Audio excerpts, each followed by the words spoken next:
बढ़ते हैं, railway group D exam 2025 की तैयारी के लिए इंपॉर्टेंट जीके जीएस के साथ साथ प्रीवियस ईयर के प्रश्नों को देखना। तो आइए शुरुआत करते हैं आज के अपने पहले प्रश्न से। पहला प्रश्न है, भारतीय रेलवे का मुख्यालय कहाँ है? ऑप्शंस हैं कोलकाता में, मुंबई में, दिल्ली में या बेंगलुरु में। देखिए मैं आपको बता दूं कि यह रेलवे द्वारा कई बार प्रीवियस ईयर में पूछा गया प्रश्न है। आने वाले एग्जाम में भी इस प्रश्न को पूछने की बहुत ज़्यादा संभावना है। तो बस इस प्रश्न का सही उत्तर ऑप्शन सी होगा, दिल्ली। आप इसे बिल्कुल तैयार कर लीजिए। चलिए आगे बढ़ेंगे प्रश्न संख्या 2 के साथ। यूएनओ का मुख्यालय कहाँ स्थित है? हमसे पूछा जा रहा है। जिनेवा में, वियना में, न्यूयॉर्क में या फिर पेरिस में। तो बात करें यूएनओ के मुख्यालय की तो स्थित है न्यूयॉर्क में। ऑप्शन 2 का सही उत्तर प्रश्न 2 का सही उत्तर ऑप्शन सी होगा। आगे चलेंगे प्रश्न संख्या 3 के साथ। सौर मंडल का प्रहरी किसे कहा जाता है? ऑप्शन हैं बृहस्पति को, मंगल को, शनि को या पृथ्वी को। तो सौर मंडल का प्रहरी बृहस्पति को कहा जाता है। सही उत्तर ऑप्शन ए होगा। और मैं आपको बता दूं कि सौर मंडल का सबसे बड़ा ग्रह भी बृहस्पति को ही कहा जाता है। आपसे एक रिक्वेस्ट है कि आप बता दीजिए कि अपने सौर मंडल का सबसे छोटा ग्रह कौन है। आप जरूर कमेंट कर दीजिए, आपके कमेंट का हमें इंतजार रहेगा। और ऐसे ही प्रश्नों को करने के लिए चैनल को जरूर सब्सक्राइब कर लीजिए और वीडियो को एक लाइक दे दीजिए। चलिए आगे बढ़ेंगे। भारतीय संसद में वित्त विधेयक सबसे पहले कहाँ पेश किया जाता है? ऑप्शंस हैं राज्यसभा में, लोकसभा में, संयुक्त सत्र में या फिर राष्ट्रपति के समक्ष। तो देखिए अपने भारतीय संसद में लोकसभा में सबसे पहले वित्त विधेयक पास किया जाता है। 4 का सही उत्तर ऑप्शन बी हो जाएगा। चलिए आगे बढ़ेंगे। किसे भारत का लौह पुरुष कहा जाता है?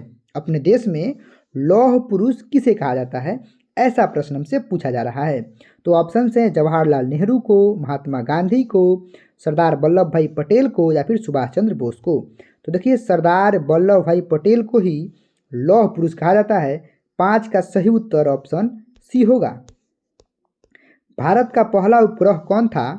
First satellite of India, Aryabhata, Bhaskara, INSAT या फिर रोहिणी। तो अपने देश का जो पहला सैटेलाइट था, पहला उपग्रह था, वो था आर्यभट्ट। सही उत्तर 6 का ऑप्शन ही होगा। उम्मीद है आप प्रश्नों को समझ रहे होंगे। आप पढ़ते रहिए, बढ़ते रहिए, आपकी तैयारी में हमेशा आपके साथ हैं। ऑपरेशन ब्लू स्टार किससे संबंधित था? ऑप्शंस हैं कश्मीर से, अमृतसर के स्वर्ण मंदिर से, गंगा प्रदूषण से या फिर चिपको आंदोलन से। तो अमृतसर के स्वर्ण मंदिर से ही संबंधित था ऑपरेशन ब्लू स्टार। 7 का सही उत्तर ऑप्शन बी होगा। चलिए आगे चलते हैं। कौन सा देश इब्सा IBSA का सदस्य नहीं है? तो मैं आपको बता दूं कि ऊपर के तीनों तो हैं लेकिन रूस ही नहीं है, इसलिए इस प्रश्न का सही उत्तर ऑप्शन डी होगा। 8 का सही उत्तर ऑप्शन डी होगा। चलिए आगे बढ़ेंगे प्रश्न संख्या 9 के साथ। भारत के राष्ट्रीय गीत जो कि वंदे मातरम है, उसके लेखक कौन हैं? ऑप्शंस पढ़िएगा, रविन्द्रनाथ टैगोर, बंकिम चंद्र चट्टोपाध्याय, बाल गंगाधर तिलक या फिर सुभाष चंद्र बोस। तो अपने देश के राष्ट्रीय गीत के जो लेखक हैं वो है बंकिम चंद्र चट्टोपाध्याय। 9 का सही उत्तर ऑप्शन बी होगा। उम्मीद है आप समझ रहे होंगे, समझ रहे हैं। वीडियो को लाइक कीजिए, चैनल को सब्सक्राइब कीजिए और खूब पढ़िए, इस बार जरूर सिलेक्शन लीजिए। चलिए, चीन की दीवार को कब बनाया गया था? ऑप्शंस है 7वीं, 3री, 5वीं या फिर 12वीं सदी में। तो देखिए चीन की दीवार को 3री सदी में बनाया गया था। सही उत्तर ऑप्शन बी होगा। 10 का ऑप्शन बी होगा। चलिए आगे चलते हैं। Reserve bank of India RBI, भारतीय रिजर्व बैंक की स्थापना कब हुई थी? ऑप्शंस पढ़ लीजिए, 1935, 47, 50 या 64। तो देखिए भारतीय रिजर्व बैंक की स्थापना 1935 में हुई थी। सही उत्तर ऑप्शन ए होगा। चलिए आगे बढ़ेंगे। भारत का सबसे गहरा बंदरगाह कौन है? मुंबई बंदरगाह, कोलकाता बंदरगाह, विशाखापट्टनम बंदरगाह या फिर चेन्नई बंदरगाह। तो देखिए अपने देश में सबसे गहरा बंदरगाह विशाखापट्टनम बंदरगाह है। 12 का सही उत्तर ऑप्शन सी होगा। चलिए आगे चलते हैं। कौन सा संगठन शांति के लिए नोबेल पुरस्कार देता है? अच्छा प्रश्न है। ऑप्शंस पढ़िए। संयुक्त राष्ट्र, स्वीडिश एकेडमी, नॉर्वे की नोबेल कमेटी या फिर रेड क्रॉस। तो देखिए, नॉर्वे की नोबेल कमेटी ही शांति के लिए नोबेल पुरस्कार देता है। सही उत्तर 13 का ऑप्शन सी होगा। चलिए आगे बढ़ते हैं। भारत में पंचायती राज प्रणाली का पहला राज्य कौन सा था? मतलब ऐसा कौन सा राज्य है जिसमें सबसे पहले पंचायती राज प्रणाली विकसित हुई? ऑप्शंस हैं राजस्थान, गुजरात, बिहार या फिर उत्तर प्रदेश। तो देखिए, राजस्थान में ही सबसे पहले पंचायती राज प्रणाली विकसित हुई। सही उत्तर 14 का ऑप्शन ए होगा। चलिए आगे बढ़ते हैं। डुरंड रेखा किन दो देशों के बीच की सीमा है? ऑप्शंस पढ़िएगा।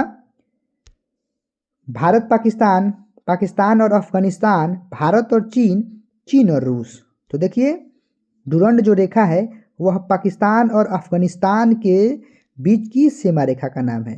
मैं आपको बता दूं कि भारत और पाकिस्तान के बीच की सीमा रेखा को रेड क्लिफ लाइन कहा जाता है। आप इसे स्क्रीनशॉट या फिर नोट डाउन कर लीजिए, इम्पोर्टेंट है, एग्जाम में पूछा जा सकता है। और मेरे ख्याल से भारत और चीन के बीच की रेखा को मैकमोहन लाइन कहा जाता है। मैं कंफर्म नहीं हूँ, एक बार आप हमें बता दीजिए कि क्या मैं सही हूँ। ठीक है, इसे जरूर आप ख्याल कीजिएगा। बाकी इस प्रश्न का सही उत्तर ऑप्शन बी होगा। चलिए आगे बढ़ते हैं। भारत में योजना आयोग का गठन कब हुआ था? ऑप्शन आप पढ़ते रहिए, बाकी मैं बता दूं कि 15 मार्च 1950 को भारत में योजना आयोग का गठन हुआ था। इस लिहाज से सही उत्तर ऑप्शन बी होगा। चलिए आगे बढ़ते हैं।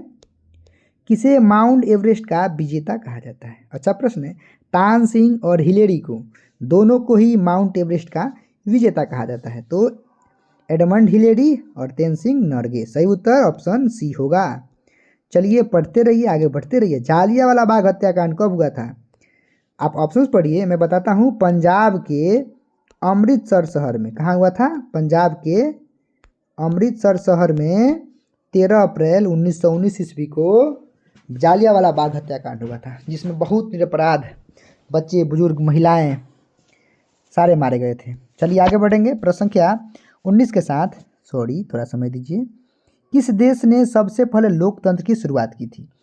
मतलब दुनिया में सबसे पहले लोकतंत्र, डेमोक्रेसी की शुरुआत कहाँ हुई थी? ऐसा प्रश्न हमसे पूछा जा रहा है। ऑप्शंस हैं रोम में, भारत में, मिस्र में या फिर यूनान में। तो देखिए, यूनान में ही सबसे पहले लोकतंत्र की स्थापना हुई थी। सही उत्तर 19 का ऑप्शन डी होगा। देखिए, आप कितने प्रश्नों का उत्तर सही कर पाए हैं जरूर कमेंट कीजिएगा, इससे आपके तैयारी की जांच भी हो जाएगी। चलिए आगे है। किसे भारत का मिसाइल मैन कहा जाता है? वाह, अच्छा प्रश्न है। ऑप्शंस है विक्रम साराभाई, एपीजे अब्दुल कलाम, होमा भाभा या फिर सतीश धवन। तो देखिए, एपीजे अब्दुल कलाम आज़ाद को ही भारत का मिसाइल मैन कहा जाता है। 20 का सही उत्तर ऑप्शन बी होगा। गुप्त साम्राज्य का संस्थापक कौन था? तो देखिए भैया, ऐसे तो गुप्त साम्राज्य के संस्थापक के रूप में श्रीगुप्त को माना जाता है, लेकिन वास्तविक संस्थापक चंद्रगुप्त प्रथम को माना जाता है। तो इसीलिए इस ऑप्शन के अनुसार तो भैया सही उत्तर ऑप्शन बी होगा। चलिए आगे बढ़ेंगे।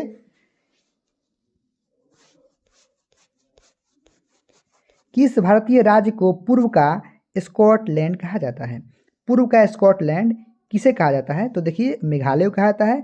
22 का सही उत्तर ऑप्शन सी होगा। चलिए आगे चलेंगे। किस संविधान संशोधन के द्वारा भारत में जीएसटी लागू किया गया था? अपने देश में goods and service tax means GST किस संविधान संशोधन के तहत लागू किया गया था? तो सही उत्तर होगा 101वें संविधान संशोधन के तहत अपने देश में जीएसटी लागू किया गया था। आगे चलेंगे। अशोक चक्र पर कितनी तीलियां होती हैं?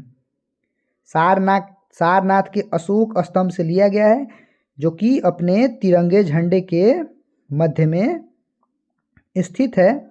तो उसमें हमसे पूछा जा रहा है कितनी तीलियां हैं। तो आपको पता होना चाहिए इसमें कितनी तीलियां हैं जी? 24। कहाँ 24? ऑप्शन बी में है। सही उत्तर 24 तीलियां, ऑप्शन बी करेक्ट होगा। चलिए आगे बढ़ेंगे। कह रहा है कि विश्व का सबसे ऊंचा ज्वालामुखी कौन सा है? आपके सामने ऑप्शंस हैं और सही उत्तर ऑप्शन सी होगा, ओजोस डेल सालाडो। सही उत्तर ऑप्शन सी होगा। चलिए आगे बढ़ेंगे। भारत का पहला परमाणु ऊर्जा केंद्र कहाँ स्थित है?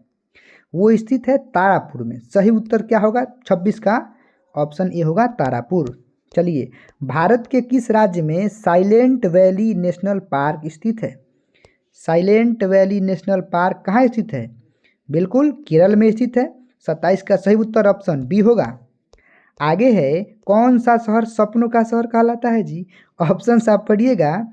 और सपनों का शहर मुंबई है। मुंबई नगरी सपनों का शहर है। चलिए आगे है, कौन सा तत्व वायुमंडल में सबसे अधिक मात्रा में पाया जाता है? बिल्कुल 78% पाया जाता है नाइट्रोजन। कहाँ नाइट्रोजन? ऑप्शन ए में है। सही उत्तर ऑप्शन ए होगा।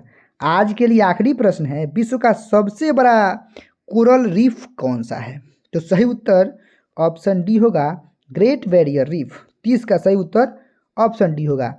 इस वीडियो में हम लोग 30 महत्वपूर्ण प्रीवियस ईयर के साथ साथ जीके जीएस के प्रश्नों को किए हैं। वीडियो अच्छा लगे लाइक कीजिएगा। तब तक के लिए आपको ढेर सारी शुभकामनाएं। आप पढ़ते रहिए।